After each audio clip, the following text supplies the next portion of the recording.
শ্রাবণ মাসে নতুন হেরেক সবুজ চুরি। মানে এটা কি বুঝতে চাইছি? সবুজ চুরি না পড়লে কি শিব বাবা জল দেবে নাই?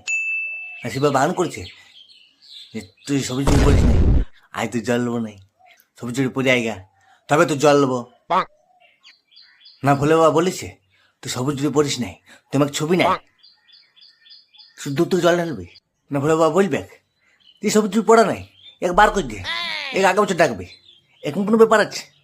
মানে জল ঢালতে দেখবে যে লাইন হয়ে যায়, নিয়ে এবারে তোমার সবুজ চুরি দেখবে, এই এক আগে ঢোকান দিয়ে এই সবুজ চুরি পড়েছে, এই একসি বলেছে সবুজ চুরি পড়েছে, আগে জল আগে জল ঢাকান যে, এখন কোনো ব্যাপার আছে? এক তো শ্রাবণ মাস, জল পড়ে পড়ে কাস্টমার নাই, ইনকাম হচ্ছে নাই, আর ইয়াদের ঢঙ্গের শেষ নাই।